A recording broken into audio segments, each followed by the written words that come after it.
Lakadoriba state asigi mikhalda Congressna MLA masing henna kadun lengak sengmani haiba wakhalon mangda mangra tan mani haina khurai asigi MLA leisang them Susindro na phongdokre ngasi athoba singi numit kamari leinana BJP khurai mandal sinduna ahanba state level open patriotic song competition ama khurai popular high school ground da pangthoki Thouram aduda MLA Susindro na makhata na phongdokhibada Congress party gi wakhalonda lengak chukli pai hodabana oidaba wa yamna ngangdaba yade haiba ma leidi Manipur miyam gi yaifana ki damak BJP na Touriba Thabak Thouram sing political party Amattana Touba Ngamloi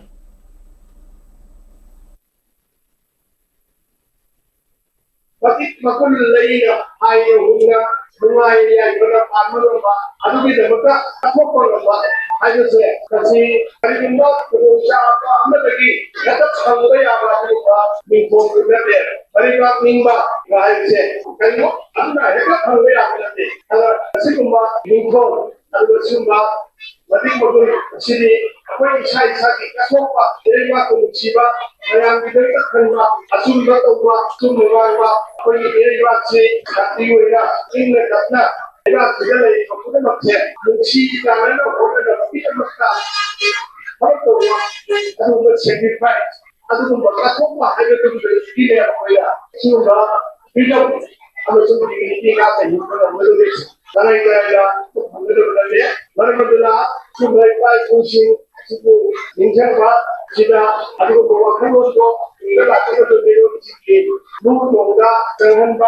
아두가 하얀지 유나이티드 아까도 보이는 레바 비스레이바 레바 진짜 혼나바 하버체 다시 오바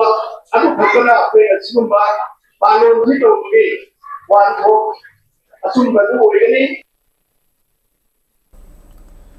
Thouram madu saruk yakhiba lamlai SC MLA khongban tabam ibomsan hai miyam gidamak mikhal pangthokpani iramdam nungsiba sina politics ki mathakta thamgadabani irang namaram oiraga miyamna achoba sai theng nanglingai cherakta political party kharana miyam bolana lamjingduna ikhoi masel gi marakta onsin nahanduna muknanaba hotnarakpa siamna laibak thibani hairi BJP ने तो उनको थबक से मैत्री जाति की चिन्नाव से BJP ने तो उनको से सी आतो को पार्टी ने तो उनको कोई जी कन्वीनर ना ILP का ना फीलिंग से मसीह मोइन ना बोला ना बोला ना भी सीने आवर सीने का ना तो उधर अरे इन्हीं तो चिंग चलो तनाव ना border fencing तो उधर का सुनो में हम फिर से याम नहीं है का अदो हयें मतंग तमसार का था बच्ची मतंग चाबो कितने वाले मतंग सार का था कोई हाइजे के टीवी डिस्कशन तो वो पहले लिस्टिंग से वो ही नाटक खल हापे अदो टीवी डिस्कशन तो वो फेवर तो ना था अदो प्रचार जिसने सुबह वो नहीं है बीजेपी के में यहाँ हो कांग्रेस के में यहाँ हो अदो ये आपको वो पार्टी में यहाँ हो तो मैंने तोड़ के पहले लिस्ट में पढ़ा होगा अगर मस्ती कहाँ गए ना वो सावधान में हयें दे अगर ऐसे बातों की बात ना तो भाई है ना अदो आई हाई जा तुम वो नहीं किया लेके यूं में साबुन तो ना हुआ बता दे तुम बता दे लेकिन बता दे अदो यूं को साबुन हो जाता ना मधुर लगी बबी तो ना नुआएगा तो अदो कोई अवाब नहीं खाल लगा फराम तो ना कुछ मत ये लांगनी ना आई खंडे